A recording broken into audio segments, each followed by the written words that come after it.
Hello, my friends. Lori Ashcraft here.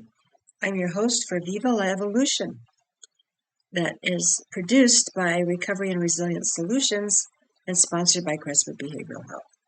And we also have some other lovely sponsors you'll notice on our page. And if any of you want to be a sponsor, just let us know. We'd be happy to include you. Yes. And please subscribe if you could. That would help us out a lot. Okay, today we're going to hear from an amazing guy named Shark. And I first met Shark about a year ago, and I recorded his story. And so you're going to hear this pre-recorded story that Shark tells about his experience. And when you listen to it, you'll just hear so many places where he had to hit bottom to get help. There were no safety nets halfway down or even just a couple steps down. It just seemed like every time he had to get clear to the bottom. And then when he got to the bottom, he didn't get very good help. I would say the whole thing was substandard. You'll hear about him living in his van. You'll hear a presence of his mother in the stories. I think she does the best she can to stay with him. There's points where she can't. And we know how hard this is for family members, so bless her for staying in there as well as she did. You'll hear times when he couldn't get the medication he needed and had a terrible time with voices and other really scary kind of things. You'll hear about him getting put in jail 2 or 3 times, hospitalized 5 or 6 times. And then you'll hear about a couple of good stretches when he did well. And then, like so many folks, he was doing so well he thought he didn't need his medication. And then the whole cycle started over again. But, you know, the thing about Shark that I love is he has a very resilient spirit. He just kept coming back every time against incredible odds until he finally got to Crestwood. And he credits Crestwood for really his recovery. And it was at Crestwood that he went through peer support training with Recovery and Resilience Solutions. And he was all set to become a peer support specialist. And then the thing that bites so many folks in the butt is fingerprint clearance. It took him a year to get his record expunged and to get his fingerprints cleared. In the meantime, Crestwood employed him in areas where he didn't have contact with other folks. So they kind of kept him employed as best they could until he could become a peer support specialist. So hang on, this is a great ride, and you'll learn a lot from Shark. I learn more from him every time I talk to him. So, okay, here we go. Mr. Shark. So, Shark, I'm so grateful that you're willing to be with us this morning and tell us your story of recovery. Tell us a little bit about your recovery experience. How did you get to the bottom? Because we always say we have to hit bottom. How did you get to the bottom? And then what happened after that? Well, I don't want to blame anyone because I take responsibility for what I've done and my part of it. I can tell you the facts of what happened. Okay. I had been living at my mom's house, and she never really took my illness seriously. Mm-hmm. You know, I have pretty much the worst illness you can have, mental illness, and which is schizophrenia. Mm-hmm. And she felt like I could just get up and go in the front yard and pull out all the weeds, then go do this, then go do that. I couldn't do it. Had you had any treatment at that point? Yes. Okay. And So let's go back even further. When did you first know that you had some kind of a mental health challenge? Let's call it that. let me see. The first time I got taken by the police to the mental hospital downtown, County Mental Health, I was hearing voices really bad, and they were telling me to do terrible things. I never did any of the terrible things. But Were you working, or were you living with your mom at that point, or? no, I was living with I had a little apartment, and I was really out of it. I didn't even realize that I wasn't paying the rent, I see. and they let me stay there anyway. Huh. And then finally, it got so bad there, people were saying, you know, we should kill you now. And I got out of there. Yeah. Got put in a chokehold by the police when I told them, you know, some strange things. Yeah. And next thing I knew, I was in county mental health. Okay. Then what happened? Oh boy. I went back to my mom's house. It's the only place I had to go. Yeah. And I stayed there, and I was pretty much in a state of terror because I wasn't sure what was going on, and I guess I was paranoid, and I was thinking that people were watching me, and I started taking down license numbers of the cars around my house. Let me ask you this. When you left the hospital, were you on any medication? I don't remember, to be honest with you. All right. They probably did. I'm sure they would Probably have. did, but we don't know. And sometimes a hospital will put you on medication, but then you've got to get a refill someplace. And often that's a real breakdown right there. So we don't know what happened, but something broke down in there, it sounds like. Yeah. Yeah. And then staying at my mom's house, she asked me to leave, and Was she afraid, or what do you think? I don't want to say anything negative about her. I'm learning to do that. And I forgive her for things that I think were unfair. Yeah. But I really can't say what was on her mind. But Yeah. she asked me to leave, and I left. No, I didn't fight her or anything. Yeah. Yeah. And I didn't have a car. Was this when you became homeless? This was the first time. Okay. All right. There's been about 5 times. Okay. Okay. And so Didn't have a car. I didn't have a car, and all I could do was just walk out the front door with the clothes on my back. Yeah. Yeah. Maybe I had a backpack. I left all my stuff at my mom's house Yeah. and just walked. I don't remember if I had money or not. And then, I was homeless. It sounds like a very lonely walk. Yeah, very lonely. Yeah. Yeah. And then, I was without any money, and it was very difficult to get money. I was too embarrassed to ask people for money. Yeah. So it was a lot more difficult, I think, than it would have been if I would have asked for help. But I never asked for help.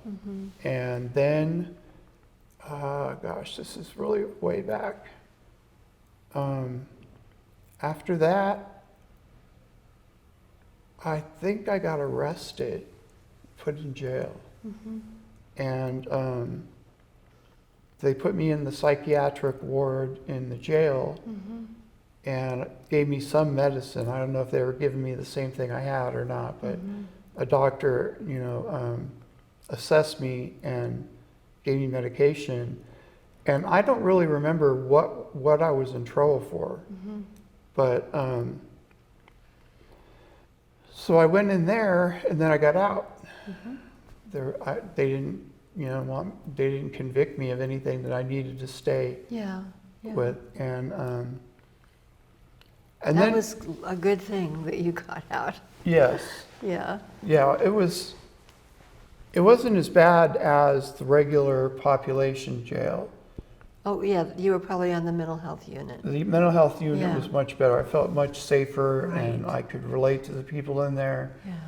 And so, anyway, I was released downtown, and I was told that there was a place called, what's the name of that place? I don't know. There's a Catholic Okay. place Yeah, downtown. Yeah. And they will put you up. You get on a list. When they get to your name, they'll let you stay inside the building. Mm-hmm. And I didn't even really know what to do, but so I hung out with other homeless people, pretty much just minding my own business. Yeah. And was hearing voices just terribly. It was awful. Oh, shark. That Yeah. must have been. So Sometimes. hard. Sometimes I wouldn't even know what was right or wrong. Mm-hmm. I was thinking, this voice is telling me it must know more than me. Mm-hmm. I was thinking because I viewed it as a spiritual sort of thing. Mm-hmm. And it was telling me to do the things, and I was like, I wasn't completely gone. I was there enough not to do things like that, things that were really bad. Yeah. They were telling me to kill people, and it was going on and on and on and on. So there was enough of you still present to be able to make judgments about the voices and still make up your own mind. Right. So you still had that to hang on to. Yeah. Yeah. And I would get a voice that would tell me, well, these people are really trying to take over the country, and we need to eradicate them, and you're a soldier, a secret CIA or something like that. Yeah. And It's interesting, isn't it, how with this particular category of illness, it's such a common theme of delusions.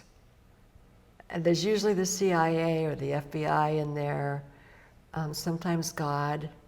But I've just always been, always seen the parallel between what people hear.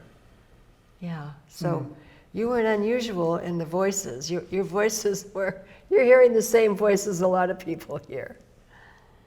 Maybe even voices some politicians hear, I'm not sure. yeah, I know. I've met people that aren't being treated that have told me they hear voices, and they're always right. Yeah, right, yeah. And I just kind of knew that would be judged as schizophrenia. Yes. And so how many times would you say you were homeless and bounced back to your mom's or bounced back someplace else? Well, I would say 5 or 6 times. And wow. This last time, it was for 2 years on the street. Wow. And I don't have much memory of what happened. I can remember where I slept a couple of places, Yeah. but I don't really remember that much at all. And Well, that might be a good thing. Yeah. That you don't Yeah. remember. Yeah, my brain probably blocked it out. So on the 5th time, let's just say, if there were 5 times, what happened that you finally got someplace that could help you? I had gotten, I had a motorhome that I bought through an inheritance that I got. So I was living in the motorhome, and it broke. That was nice. Yeah, it was kind of fun. Where did that come from, the inheritance? From my grandfather. Oh, perfect. And you had your wits about you enough to buy a motorhome. Yeah, and That's a real strength. actually I bought a house first. Oh, wow, okay. I had a 4-bedroom house Yeah. in Escondido, and I was doing well. I had my children; they were doing very well. And So let me back up, because you're saying something really important here. Were you on medication when you bought a house and a car and your kids were happy? yes, So somehow you got on medication and got some treatment, doing pretty well, and then you get the inheritance? No, I was Okay. on medication when I got the inheritance. And Okay. doing basically normal, Yeah, I didn't get taken anywhere, and yeah, I yeah. was cautious. Holding your own. Holding my Yeah. own. And what happened then? Well, I figured that I had been there about 5 years. Yeah. And I was just doing everything normal. Mm-hmm. And I thought, you know what? I don't need this I medicine. knew it. I knew you were going to And say then, that. oh my gosh, Yeah. if I could change that one time and stay on my medication. Yeah.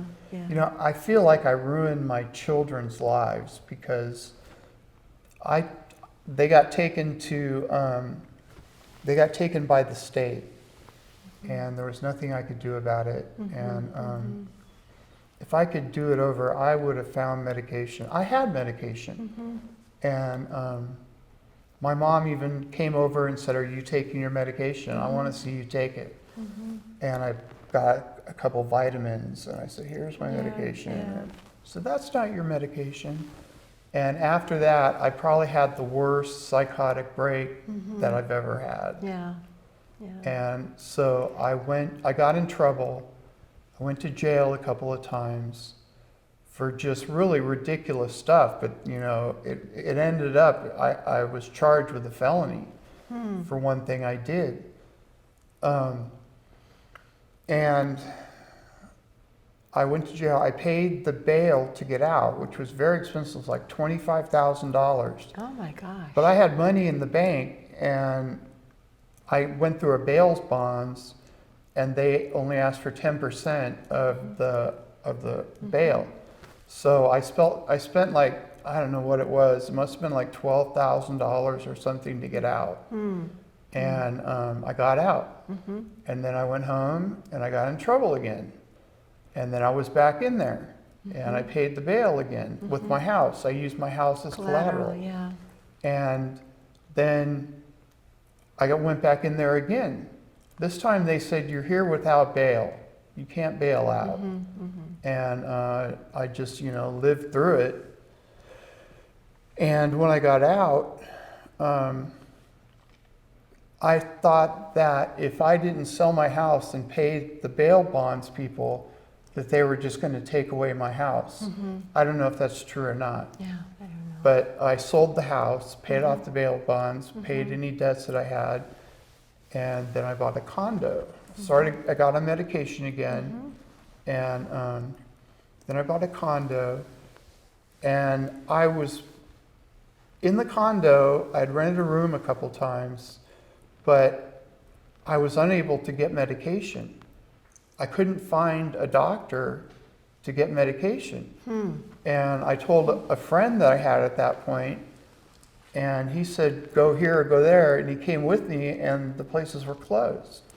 So I was left without any medication, and things got bad again, and I lost the condo, not through bail or anything, but I felt I needed to save it, and I had the idea of buying a motorhome, going to LA, and pursuing some of the goals that I had at that point. Yeah.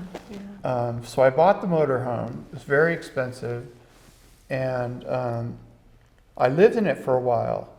But it's kind of difficult. For me, it was difficult because I would think, my house could get a flat tire. Then what I do? Oh, I yeah. didn't have any savings or anything. I Yeah. was just month to month. Yeah. And so it was pretty stressful. Yeah. And Yeah. you can't just park anywhere. And it was a huge motorhome. It was really big. And then the rear end of it started to bend. And I had taken it to a place that specializes in motorhomes. And I took it there because the cabinets wouldn't shut. And I didn't know why. And he looked under it and he said, "It's totaled." I'm like, "What?" "It's not total." "Yeah, it's totaled. The rear frame is bent." And so I called my insurance company and told them what he said. And they put people out here, taking it to different places to see if it could be fixed. Couldn't be fixed. So I was sent a pretty large amount of money for the motorhome. Okay. And that's the time I was at my mother's house. I told her that I had a lot of money and that, I would be able to pay her some money or something. Still not on medication? No, I had medication. Okay, good. Okay. Yeah. And so she said, okay, I'll let you in. And then I had a van at that point, and I made it into almost like a little motor home. I made it so I took out the seats in the back and I could sleep in there. And then for some reason that I don't want to get into, she asked me to leave again. Okay. And I left, and I was living in my car. I was parked in her driveway. I said, can I at least just park in your driveway? And at that point, she would let me do that.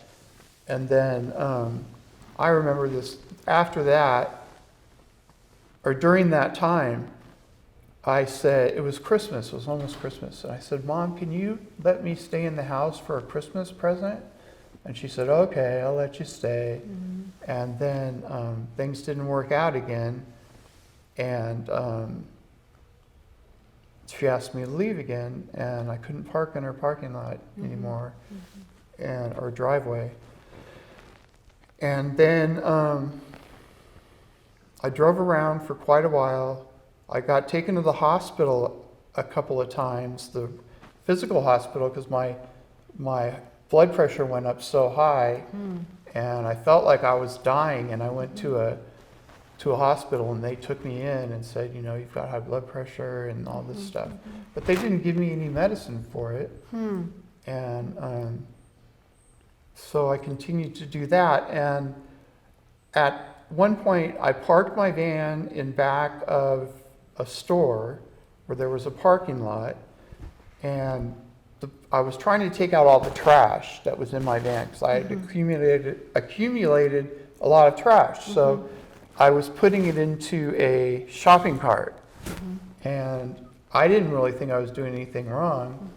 And the police came, and I don't remember what they arrested me for, but they arrested me, and they were like walking me around with handcuffs on so people could see me. And that was very difficult. And so after that, I went to jail. My van was parked in that parking lot. And then I got out of jail. I don't think I got charged with anything. And I went back to where my van was, and it was gone.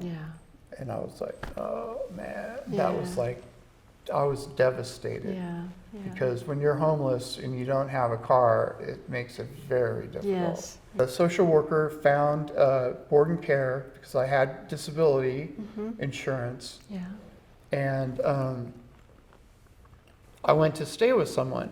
Well, I wasn't able to get my medication at that place. It's a board and care, and they're supposed to help you get your medication. So I got very psychotic, and I did some things in the house, and they called the police, and then I went to another mental hospital. Then I got out and went to another board and care, and I felt like they were, just not nice people. They were taking as much money as they could. In fact, I walked up to them one day and I said, I have $100 in my wallet. Do you want it? And they were like, yeah, give it to me. I just said it to see what would happen. And I said, no, I'm just kidding. So I ended up talking a lot about war and the FBI and the CIA. You weren't on your medication. You couldn't. I wasn't on my medication again, so I was psychotic again. And this time they took me to Aurora. And I was very happy to be at Aurora, but I was very, very mentally ill, and I was violent. I felt violent, and I got in a couple of fights while I was in there. I don't know who started it, but I was talking about my spirituality, and apparently some of the people didn't like my spirituality, so they were, giving me a real hard time. So did you come from Aurora to Crestwood? I came from Aurora to Crestwood. Okay. I had a very good doctor. Now somewhere in there they must have put you on conservatorship. Yeah. Okay. They did. They put me on And conservatorship. then they brought you to Crestwood. Yeah, and I didn't want to do it. They said, "Here, sign these papers, so Yeah. you won't be able to drive a car, and your money's going to be taken over." It didn't matter if you signed it or not. The conservatorship is just, once you're on it, you give up all your rights, Yeah, basically. yeah. So that it went to court, and the judge, agreed to it. And So then you landed here at Crestwood.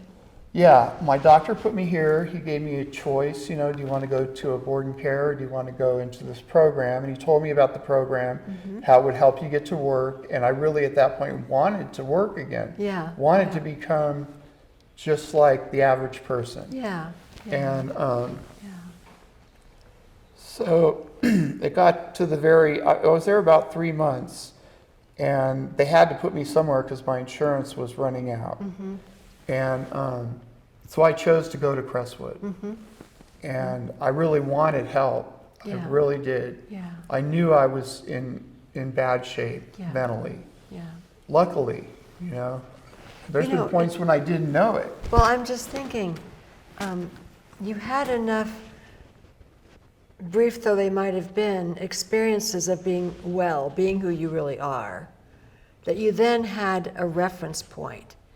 Like, I know when I'm this way, I can trust myself, I'm well. Right. And I know when I'm over here, I'm not well. So you had that vision of who you could be, and you wanted it back. Right. That's just key to the recovery process. Yeah, I Yeah. agree. Yeah. And working as a peer support specialist. Well, before you get there, Okay. so you're in Crestwood, I'm in Crestwood. and they say, do you want to come to this peer training thing? Yes. What'd you After I think was of that? Well, actually, I was in Crestwood for about a year, Ah, and then I was transferred to Hummingbird, okay. and I was getting stimulus checks and being able to, I bought a computer and a couple other things. And I started buying books on self-help, discipline and, DBT, CBT, Yeah, social anxiety disorder.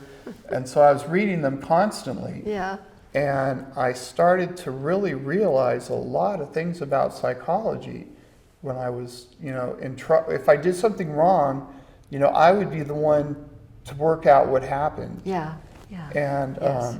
and I didn't really have that many problems. I got a lot of award letters for leadership and stuff. And I started doing groups. I got on, Is this before you took the peer training? yes. Okay, so you were already kind of on the way to Yeah, I was on medication and I was stabilizing. and doing your self-help stuff, Yeah, and whatever Crestwood was offering you to. right. Yeah. And so then I went through the peer support training, and I would say that's one of the things that really changed my life, going through the peer support. Can you describe that, how it changed? Well, it gave me a very meaningful role. That's, we all need that, don't Yeah, and I have some very high goals that I don't want to go into. we? That's okay, you don't have to. But I wanted to be successful in what I was doing. I wanted to have a successful life. And I realized that I'm still alive. Yeah. I can do things. Yeah, yeah. And so my dream, I'll just say it, my dream was to become an actor, a successful actor, Yeah. and to write a book. And so I've been working on the book still. Great. And I will get there. I will get there. I believe you will. Yeah. So things have been happening.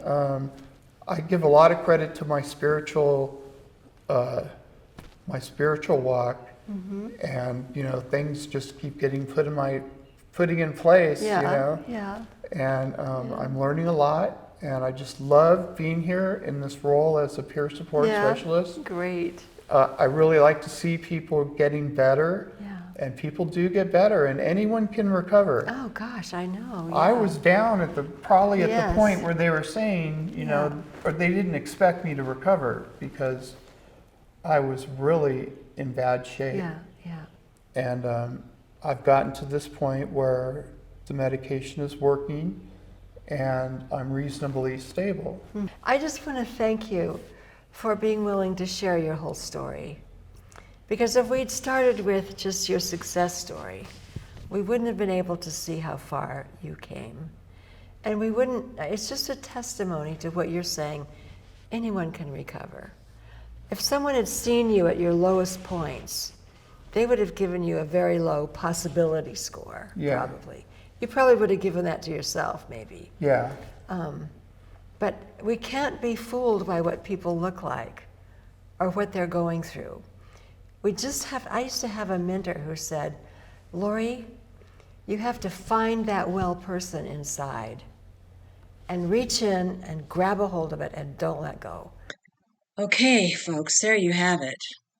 An amazing story of recovery and resilience. And let's just say guts, because when you listen to everything Shark has been through, you just have to admire the courage he has to keep trying and to keep working, remembering who he is and trying to become that. I just talked with Shark today, and I told him that we were going to air this episode, and I asked him to catch me up a little bit on where he is, because the last time I saw him, he had just graduated from peer support training. So as I told you in the beginning, he finally got his fingerprint clearance after a lot of, he didn't get it the first time. He had to try again, and he finally got it the second time. And so what he's doing right now is he's studying his peer support training manual again, because he's getting ready to be certified as a peer and take that state test and get his certification. He knows Crestwood will cover the cost for it, and so he's happy about that. Right now, he's staying with his mom. That relationship has healed, and she needs help right now, and he's happy to give it to her, so that's looking really good. He has a car again. That's always a lot. Let's see, I'm reading my notes here. He's working at the San Diego facility. He does group work and individual peer support work. He works 2 days a week, so he does groups.